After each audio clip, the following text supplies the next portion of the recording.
all the things that she was. Oh my god, I can't. It's such a mind fuck. I had to say. I was like, wow, y'all. Let's go over this. Okay, this is like.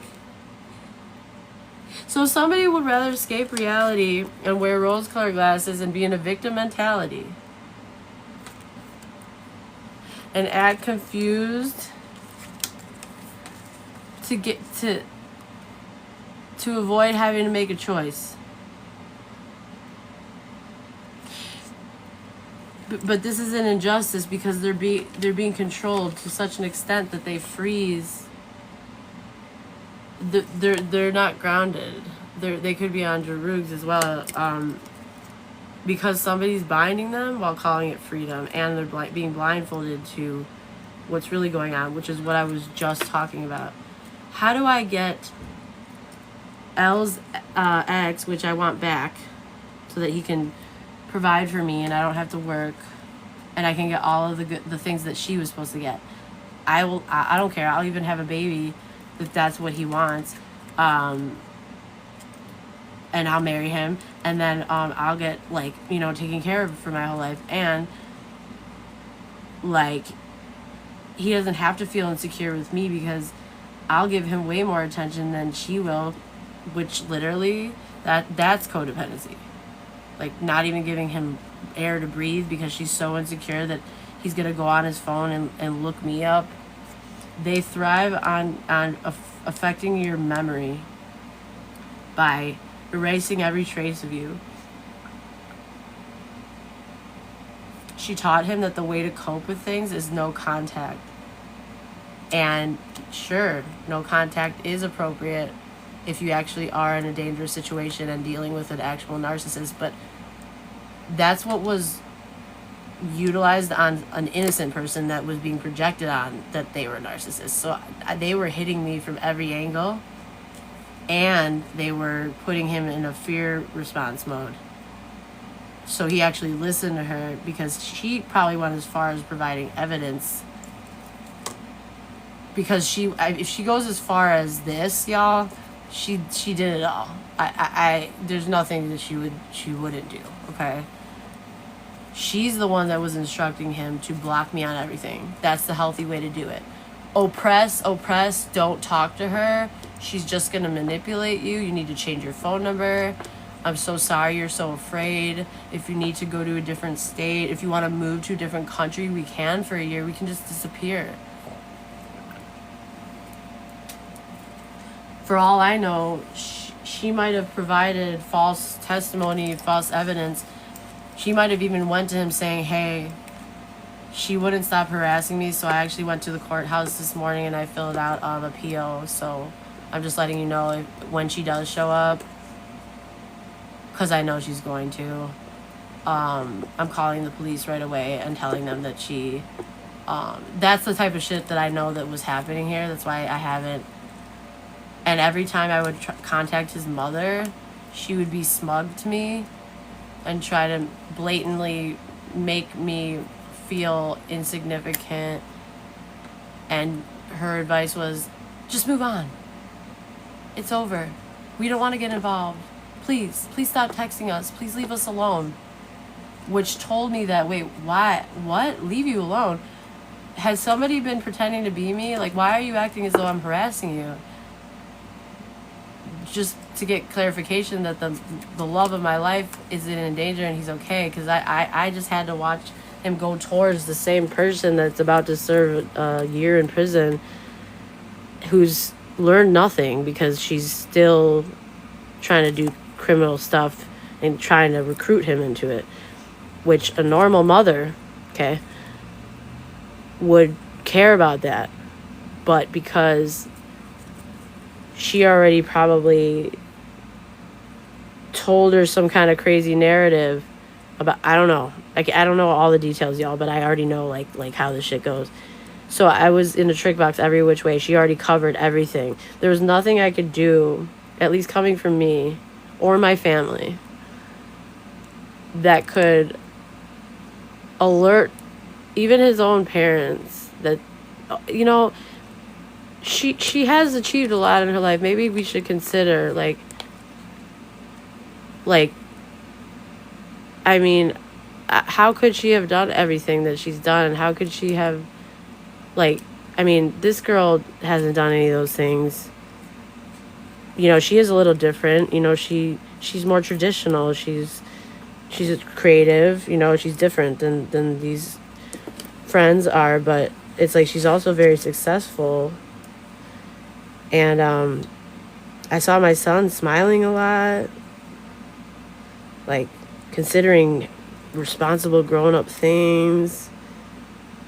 Like, he was getting more motivated, not doing nearly as much drinking or Darudes or like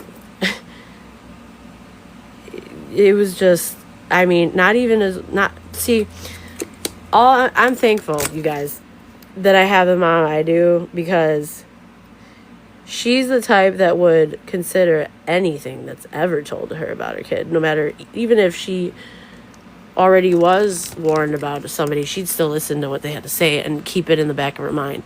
Because that's what mothers do. They consider everything, right? They should. Like, they shouldn't say, well, why would Elle say that, though?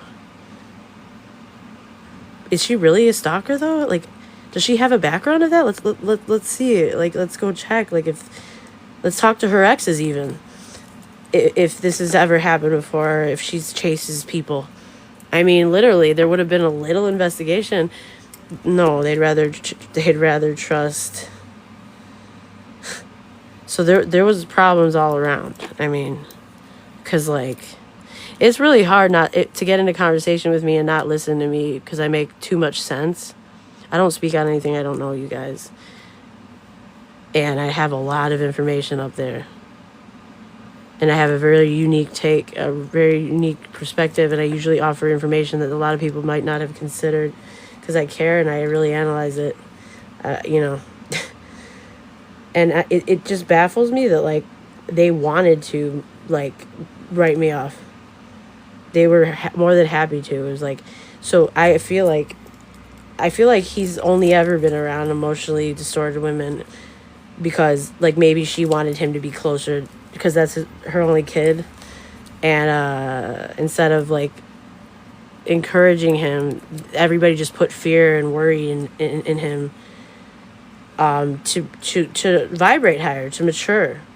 And narcissists do that. They keep you afraid of becoming an adult, like, fully being responsible.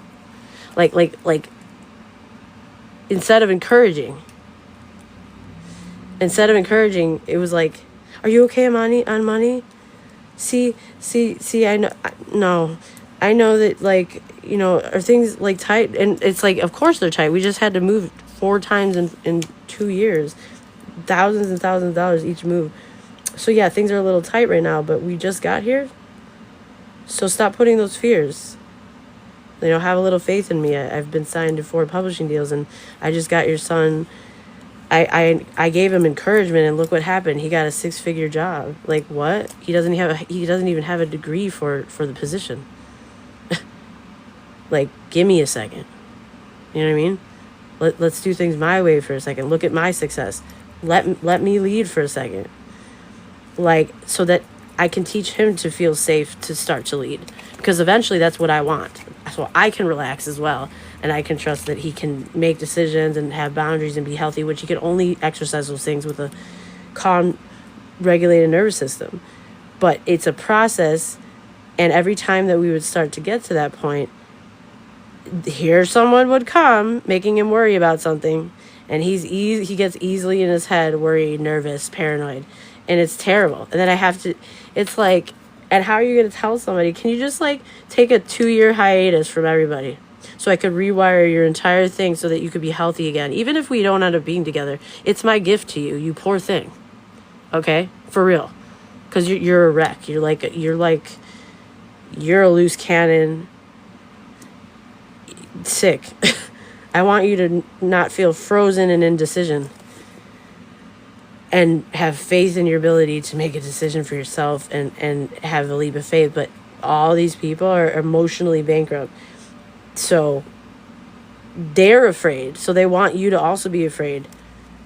and have a lack mindset, because they have a lack mindset. They won't even go to the doctor when they're on the verge of dying, but they'll praise you if you take them, because they don't want to go alone and they don't care about themselves. But if you care about them, thank you, and you're also going to look like the hero.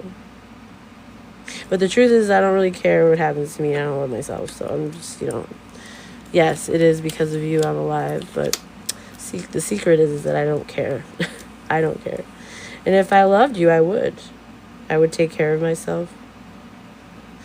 So it was all backwards. It was sad. I had him like taking care of his skin and exercising and doing like responsible things, because he never finished projects. He would they would distract him. All they did was distract him from being responsible, because they couldn't have that. But they wanted security, so they wanted to be tethered to people. They just didn't want to have to do the emotional duties of it, while also getting the perks and the money and the resources, but also not jeopardizing that. And jeopardizing that would look like encouraging him to his fullest potential. That would make them nervous, because then they'd probably leave them and notice that they could do better. So they go to great lengths to keep them in a very infantile, lower vibrational state, and mislabel it with freedom and liberation and love is infinite. Sweetheart, you know nothing about love. You don't have the emotional, you don't even have an identity. All you know to do is manipulate so that you don't get left behind. That is the only thing. You're willing to accommodate to a degree of having no love, no boundaries, just to stay latched and ruin other people's lives, like mine. Help. There's an injustice here. Somebody waited too long to make a decision. Somebody's a dictator, extremely controlling, and they fail to lead because they have an emotionally unavailable person. And it makes them nervous. So when they get all anxious because they feel rejected, which happens over and over again, to breed the codependency to make sure that they stay with them.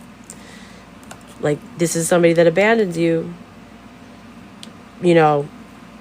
doesn't show concern for anything you're concerned about if it requires them to have to take accountability or higher their vibration or introduce a difference in perspective.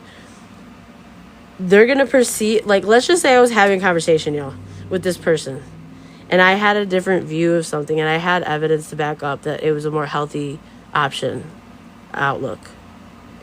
Psychology supported it. But they didn't think of that first, and they gazed around the room, and they saw that the people around us were actually considering it and being like, she makes a good point. That would send her into an immediate panic, and then she'd feel inside her body that she was about to explode in hysteria, because she doesn't do emotional regulation. She does emotional avoidance, and she calls it protecting her peace. And the crazy thing is that she can't handle a difference in perspective because it shakes up the foundation in her mind completely. It destabilizes her because she doesn't have her own identity. It's completely reliant on the very minimal mask that she wears. So let's just say you introduce one new element. Now she feels very unsure of herself. No, that feels scary. I don't like that. No, that's not a good idea. Even though it could be $1 million idea with a new business that you could make a lot of money on. She's going to say, no. That's you don't know for sure if that's going to work out, and you already have this one job. So just go to the job that we already have, and don't do that. Stick to one thing. Meanwhile, it's if he would have put those stocks from this account to this account, he would have made $30,000 from the time that he talked to her to the end of the shift. Or if he just would have quit the job, because he knew that a stock was going to get, he saw something on the news, and if he would have just trusted his intuition, which they go well out of their way to block. because it makes them nervous when people trust their intuition, because they don't have it. There's intuition. They're afraid. They live in fear all the time. They need to be in control of their environment, but also not be viewed as somebody controlling and possessive, because then people will leave them. So they're so accommodating. They're like a pick-me to the highest degree. They will be so agreeable that you'll be like, oh my God, this has to be my soulmate. We're literally the same person. But it's not. It's a form of control and no identity and a lack of self-love completely. Like, they're willing to mirror you, and because they are a shell of a person. They don't mind doing that, because it's easier to do that than fake empathy that they don't have. To fake empathy that they don't have makes it feel like bugs are crawling under their skin, because they didn't get that even as a kid from their guardians. So how are they going to provide that to an adult? They're gonna exploit that energy and make you believe that it's weak. They view emotions as weakness. I'm talking like any. They'd be like, they're gonna say the same thing they said to me. You can't regulate your own emotions? Aren't you a man? I thought that's your job. I can't do everything. Like, you're supposed to lead. Like, it's so backwards. It's all like a brain. It's like, by the time they're done, you're lucky if your brain works anymore. It's like, because it's so backwards. You live in this matrix. It's like Alice in Wonderland. Everything is upside down, and you really believe that this is normal and this is healthy.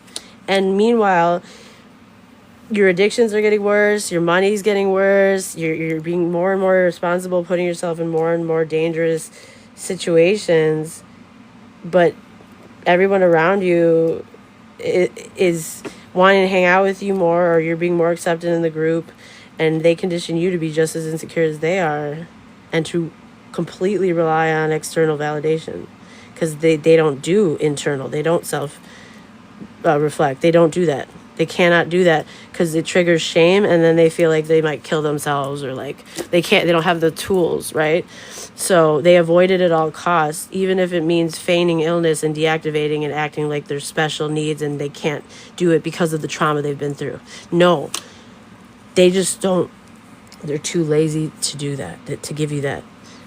To the point where they'll bully you for asking for clarity about something, which is like below the bare minimum. I shouldn't have I shouldn't have to no, I agree with you. No, you're right. And they're not really, it's like they'll just agree with you. They'll just say, yeah, they'll say what you want. So, because they don't have patience, y'all. They don't have an identity, so you can't really have conversations with this type of person. So what do? They panic and they act interested, but they don't have a lot of patience for it. And then the patient, they don't want to seem like a mean person, which they actually are. They're hollow as fuck, and they're bully as fuck, and they're really psychotic. They don't want to feel the shame of that. So how do they escape that? But not have to sit here and continue to mirror this person, because like I'm starting to get annoyed and angry. And I don't have patience for it very long, but I also can't have him thinking that I'm not a sweetheart.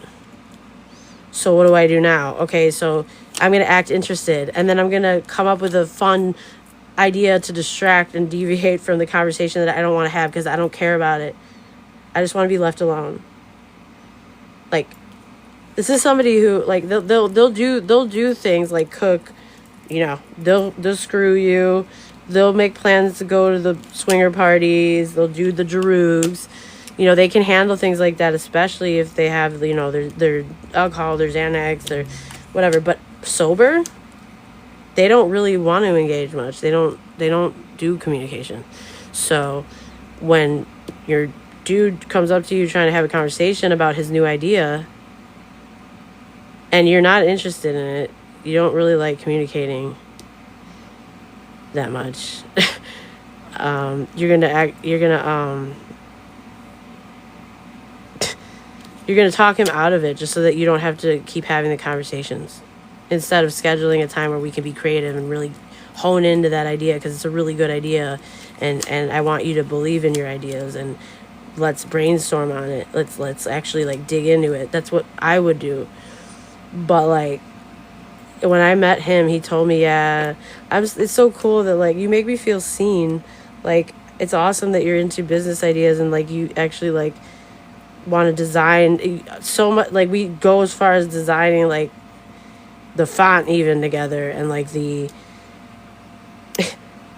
and I'm like, you didn't do that with your ex? Weren't you with her for 10 years? Y'all. He was like, yeah, she wasn't really into, no, she didn't have any motivation to make businesses and stuff like that. She just told me to get a real job. Regular job. And I'm like, and then he told me a story that like he's like, I know that I agreed to get a regular job with you, but I know I feel it that if I just leave this job and risk getting fired, I can go make us like a few $1,000s at least minimum, but I'm thinking more like 30 grand because of what I just realized about the stocks. But she didn't let me go. And guess what happened? I missed out on it and I would have made it. And I'm like, okay, see, that's why you trust your intuition.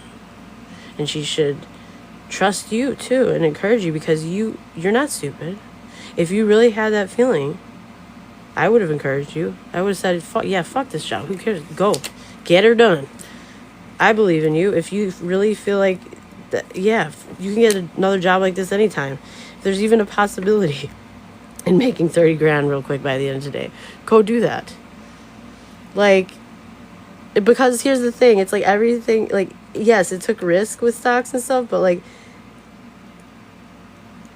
he needed somebody to believe in his observation and his interest, right, which was stocks and stuff like that. But like they would make him nervous, and the only way he could like do something was like from a really nervous place and impulsively. Whereas if this person had somebody around that really actually genuinely was curious and asked questions and learned what he learned and then decided also that, wow, that makes a lot of sense, go do it. Like, this person doesn't have patience for that, and they're so quick to talk you out of it. Anytime you get creative or innovative, it makes them feel a little bit nervous because they aren't those things. They rely on other people to be those things because they don't have any imagination. They're too afraid to explore because then they might, like, it's identity. They don't have an identity. And they don't like to self-reflect because they can feel shame like a pin drop. Like, immediate. It's so easy for them to feel. And then it's like doomsday. They don't know how to, like, function after that. So they avoid conversations. They avoid feeling. They mirror people. It's like they're shapeshifter. They're empty and hollow inside. And they take out their emotions that they avoid on people like me and project everything that they are, and then they abuse their partners and call it freedom just because they don't want to be alone, knowing that they're delusional and teaching him everything backwards. Yeah, so there's something going on, y'all. There's a high priestess reverse. This is somebody that's very dark, lower vibrational, coming out next to the devil. You guys, this is crazy. This supports exactly what I'm talking about. Injustice. This is like an emperor in reverse, a dictator. Somebody that is trying to get away with somebody and trap somebody or isolate them or bind them and keep them in a mental fog, confused and blind to something so that they can do whatever this is and not be detected. This is all getting somebody to feel stuck. So what does a person like this do when they feel like somebody's starting to realize that they're not a healthy partner? Because they're not. This is who they actually are, dude. They only act from they're an addict. This is what they actually do to keep people from leaving them. But they do it with a baby voice and say, yeah, thank you so much. I don't know what I would do without you. But it's not because they love you. They're just literally telling you everything they want to hear, having you believe it's love. Anybody that challenges it, like me, who actually loved him, oh my God, that I cared about his well-being. I encouraged him to not engage in anything that could potentially risk his freedom, and instead encouraged him to believe in himself. And within 6 months, he's making 6 figures, not even having a degree. There's a difference, y'all. This is somebody who keeps people and stuck and not reaching their full potential because that's scary. Because then they're going to get left. They're going to realize that I'm not, that they can do better than I have to keep them binded. This is what they do. They keep you controlled. And the only way that they can do that is if they make you insecure and unsure and on drugs, addicted, whatever. Lust addicted. So now you're confusing love and lust. And you're physically addicted to physical touch because you don't have any emotional nourishment. They get you on drugs so that when they feed you the delusional psychology that they know nothing about, that's the opposite of what they should be telling you, but it makes their life easier because they're too afraid to vibrate higher, and they'd rather you live in their matrix that they've created to appear like an amazing partner but not have to do hardly anything at all. And to not be questioned either, to be fully trusted that that's the right thing, that they're, yeah. How do I do that? If I see my partner start to get a little too creative, I'm gonna distract him. Anytime he's trying to focus too much, I'm gonna go in his room and completely like distract him. Anytime I feel like he's drifting from me and getting too close to another person, yes, I'll let him sleep with other people, and I'll even like we'll have whatever. But anytime he tries to talk about actual feelings, I'm gonna oppress him more, and I'm gonna give him anxiety medication and give him weed and distract him. Or anytime he brings up a topic that I don't want, I'm gonna make it seem like he's trying to hurt me by am I not enough for you? Oh my God, like, and then turn myself into a victim and make a whole show of it. No, I didn't mean it that way. Like, no, that's not what I meant. Like, what? Oh my God, I just shouldn't have even said anything. And then like literally, this is the type of person that would be like, why are you doing this? You know I'm not feeling good. Meanwhile, she's totally fine. Like, she's just not taking care of her health. Why does it matter that she's not feeling good today? She doesn't even get a physical or get blood work when she is actually showing symptoms. Like, I'm just saying, it's like, but this is similar to what I'm seeing, y'all. Something not reaching its full potential, leaving cycles like not closed out, open. Not properly closed out, mutually deciding that this is the final, we're closing this out, we're breaking the cycle. No, they prefer cause a wave of chaos magic and confusing their person so they can't think rationally, and they would rather pretend, well, yeah, we're breaking up and it's amicable. And whenever you want to come back, you know where to find me. No, that's not really closing out a cycle. No, I need you to understand. I don't want to leave it open. I don't want there to be an access way because we're going to just repeat it over and over again. I'm going to go on to the next chapter of my life and try something new. And I can't. We both know that our relationship is not one that would support a monogamous marriage if I'm going to level up, let's just say. So I don't care how amicable it is. I need you to understand. You cannot hound me and tempt me and tell me, let's meet up in secret. It's fine. Who cares? She doesn't have to know. Like, when I know that I do struggle with that addiction, I need you to understand that, like, I'm about to go on to my new life, and I don't think that we should. I love you and I want the best for you, but we're not good for each other. Look at us. We probably need rehab. I feel distracted. I can't keep a job. I can't make decisions. I feel like I can't sleep well. I'm not even really able to like get excited about, our little rendezvous anymore. I'm realizing that I'm not getting work done like I planned. I was supposed to be done by now with this project in a week from now, and I haven't even gotten halfway through it because for whatever reason, it's like I'll be working, but then something will come up, or I'll give in and we'll go party, or we'll go, because that's something they can do.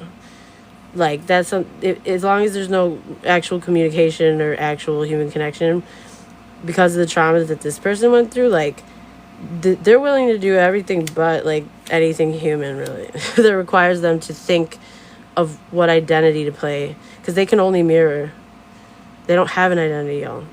So once they decide, okay, this is who you said you are, this is who I'm perceiving you as, we can't deviate from it, because if you do, then I'm going to get really, really panicked. And so if you try to introduce new ideas, that's going to make me feel really nervous, and I'm going to deactivate on purpose and stonewall you just to escape the conversation and make you think that you did something wrong, so that you feel like, okay, maybe, like, I did something wrong, said something wrong. So now you're stuck in your head in a loop thinking of that instead of what you were introducing, the new idea, which could have been a good idea, but it doesn't matter. They make you feel insecure, like you're walking on eggshells, and they don't communicate. They just sit there staring at you, knowing you're worried, knowing you're not psychic and you can't, like, why are you acting like this? Not knowing that it's because they don't have an identity and they can't communicate. They can do everything else for you while mirroring you, but if they make you so insecure that you can't even for sure be grounded in your identity, then it's a huge problem. Everybody's going to be dysregulated, and now you're going to be insecure and shaken up instead of me, because I can't communicate. And I'm not going to tell you that that's what's happening. I'm just going to sit here and stare at you and worry about me, so that you stop thinking about what you were thinking about and you worry about me now. And that is so sick, y'all. Wasting their time, keeping them from doing something more productive, shutting down, acting like something seriously wrong just happened, or they said something terribly wrong and did damage to a poor damsel girl who's been through so much. It was so crazy how much empathy and like princess treatment that she got, and I couldn't get a drop. That's how I knew something was seriously wrong, y'all. And it's like, I was the one that showed up to communicate and give clarity. Real love doesn't confuse you. It doesn't leave you in a state of panic and confusion. That's not what it does. Real love doesn't make you feel scared to introduce a new idea. It also encourages you and doesn't shoot you down right away. Enough of that, and you're just going to be conditioned not to say anything. Even if you have the idea, your brain is just going to be like, no point in thinking any further on it. I don't have anybody to talk to about it, and I'm not inspired, so it's probably a bad idea. It's like you start thinking that, like, because nobody's interested that's around you, because they don't have an identity and they don't give a shit. They don't really love you. They're codependent on you and controlling you and leeching on and tethering themselves and binding them to you. It's not love. You're confusing it. You're confusing love with codependency, with somebody that doesn't have an identity, that can't communicate with you. They only can mirror you. So when you try to communicate with them, they don't know how to react, because they can't tell you, oh, I'm sorry. Turns out, I don't have an identity, so I don't know how to react to what you're saying to me right now, and it's making me nervous, so I'm just going to sit here and be quiet and stare at you, and until you react and panic, because that's a normal human reaction, right? If your partner just all of a sudden shuts down and acts like something's seriously wrong and you said something wrong, like, dude. And that's what would happen with me and my ex too, because that's what he was put through. And then he was scolded and bullied about how, look at you, I didn't even do anything, I'm just sitting here, oh my god, you're scaring me, or you're I think you're too codependent. I think you're, like, seriously, like, I didn't even do anything, like, and it's like, you did, though. What do you mean? You're not admitting that you are completely empty inside, and all you know how to do is mirror. And so you copy other people's energy signatures, like she did mine. She studied me. She studied the videos I posted. She would take my own advice, claim it as hers, and then project her onto me and just regulate me, and then confuse him into seeing basically me, my energy on her, and then looking at me with my dysregulated energy because I didn't know what the fuck was going on. Seriously. And anytime I showed emotions and my PTSD would start, because it's a diagnosis. Like, literally. and then I'd have those reactions, and he would get scared.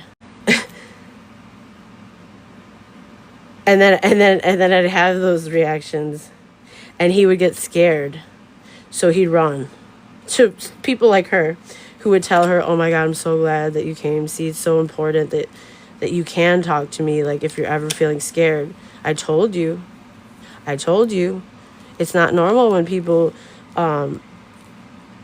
freak out.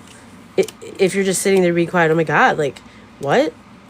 I should be able to calm down, and you should be able to self-regulate. No, that's not what's happening here.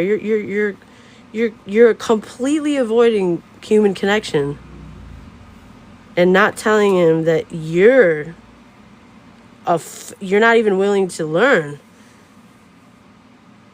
You're making somebody dysregulated and think that they did something wrong, knowing that it's affecting their heart and keeping them unfocused from what they were just trying to be productive about.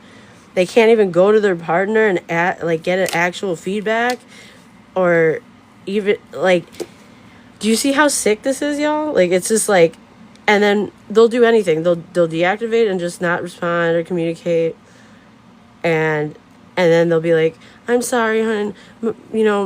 I don't. I think that's a really good. You should keep going with that. Maybe you should ask Vanessa. You should talk to Vanessa about that and go out with her tonight." And it's like, they don't care. They're not jealous that you're sleeping with other people, because then Vanessa can deal with those conversations. Let her, because this person doesn't love you. Like, otherwise they'd have those conversations with you. They'd want to know you. They'd show interest in you. They wouldn't just mirror you. Like, it's because this person, they don't know how to have differences in opinion. And if he says something that threatens her mask, her very, very unstable foundation that she clings to, she can like end up being hysterical because she cannot regulate her emotions. This is somebody that the only way they deal with feelings is by oppressing, not communicating, ever. So it's like, to discuss and have honest communication will trigger their anger for forcing them to be in the position to panic and not know what to do. So then they get angry and they lash out at you, and then they blame it on you. You said that you said you had the same belief as I did with that. Why are you saying that? Is it because of what she said to you? Is she trying to force you to change? Like, shit like that. And it's like, and then she says that you're trying to argue with me or you're trying to bully with me, and that's not what's happening. So literally, my ex, y'all, anytime I try to have a conversation with him, he would call it an argument. Like, he would say, "All you ever try to do is argue with me." I'm like, no. A disagreement or having a difference in opinion is not arguing. Why are you reacting like this? Why are you escalating it? Why are you feeling like I'm attacking you by introducing? Because I would narrate this stuff. I would go away. I wouldn't let panic stop me from, like, trying to understand what I was witnessing. Because I knew it wasn't normal. You know what I mean? I was secure enough in myself, even while being attacked like that, to know that, like, why are you calling this an argument? You're the one raising your voice. Why is it that I'm setting a reasonable boundary that any other person on this planet would understand and honestly expect you to set? Because you're the one who told me that you're not going to be a part of that kind of stuff anymore and haven't been for 5 years. So why is she approaching you with it then? Why hasn't there been about it? Why does she think she can do that? If we're going to get married, I'm going to make it very clear that she is not to do that. Because clearly, I just witnessed you go from productive all day to getting an offer to, do some risky shit with her, and see you pacing and in your head, questioning things and acting very nervous and impulsive, and not like it complete change in personality. Like it was like, okay, so I don't feel safe with that. I don't ever want this to happen again, and I'm gonna tell her not to approach you with those things anymore, okay? And I'm letting you know in advance, and I'm gonna do that, unless you can do that. That might even be better. I feel like, And he's like, no, please stop trying to always argue with my friends. Like seriously, just don't respond. Like I'll just say no. Like, but please don't. It was so abnormal, y'all. So I'm like, wait a minute. So he's like, you don't care about my peace. It's like you care more about being right. What did he say? You care more about being in control and asserting dominance and puffing your chest than you do about keeping peace and tranquility. And I'm like, excuse me? This is prevention of our entire relationship being disassembled. I need her not to approach you with those things because look at you. Like, I saw a guy in a completely different energy just not 2 hours ago, and now you've been for the last 2 hours, like, nervousness in your eyes, like, staring off into space, thinking about stuff, like, and I'm like, okay, you know what? Let me help you because you're stuck in your head, and I can tell you're actually really thinking about this. Are you willing to go? I'm gonna look up what is the what would the max charge be for that if you got caught? Okay, cool, 15 years. All right, so are you willing to serve 15 years in prison? No? Okay, cool. So yeah, it's a no. Now you can escape the trap inside your head now. Not worth it. Don't worry. Have a little patience. We'll make some money. He's like, yeah, but then I can buy you a car and like it was like I was like, no, we already went over this. There is no world in which I'm gonna be okay with that. I gave him space to analyze it himself, and I was hoping that he would come to the conclusion himself, but he seemed trapped in his head. And so I helped, and he's like, well, why aren't you telling me what to do? And why are you asking me questions instead of just saying, like, are you testing me? And I'm like, no, I'm not testing you, but I want to know where your morals are on your own first before I give my input. And I want to ask you questions and make you think about it. And then I'll input my perspective on it. But, like, that's not a test. And it just shows, like, how much abuse has been done, y'all. He was so, like, it's like he thought I was testing him or tricking him. It's just so, like, the way his brain has had to, like, accommodate to their delusional, like, complete nut job matrix land. The level of insecurity, it's no wonder that he ran. Because I would actually stand up for myself, and I wouldn't leave the conversation, and I would tell him everything opposite of what she would, because it was healthy, and he felt scared. I was like, okay, this isn't an argument. There's a difference. I'm not raising my voice at you. Why are you getting mad? What? You are. Stop it. I don't like it. Chill out. It's normal to set boundaries. No, you're just trying to get me to cut off another friend. I'm like, friends don't propose illegal activities when they're about to serve a year in jail. That's somebody that doesn't learn they're a threat. They're not actually a friend. And when I met you, you told me that you had to stay away from this person, so I'm protecting you. But I had these people saying that I was a narcissist trying to isolate him and get him down to having no one else around him, and he was going to end up isolated with nobody. That's what narcissists do. I'm like, oh my God. Like, it was like, he had to believe himself first that I knew what I was talking about. And he was just too nervous, like, he's been through too much. and I was too different than everything else he's been around. So it was very scary territory. And I actually didn't, but I showed emotions, and I wasn't afraid to share those emotions and discuss them. And that was like, what? You have to be crazy. Yeah, they're probably right. Like, why is she literally panicking, looking at me, starting to cry and asking me, can you just come here, please? And look at me in the face so I can breathe better, because I'm starting to get a panic attack. I can feel it. And that's all I need from you. Preschool levels. Okay? Because that's what partners do, but that's how sad it is. They didn't even do that for him. And anytime that he would brush on that, like he was probably bullied into believing that he was a weak ass simp or something, and he wasn't a man, and that he needed to be a man, and not, I don't know what the fuck he did. God only knows. And that he needed to be a man, and not, I don't know what the fuck he did. God only knows.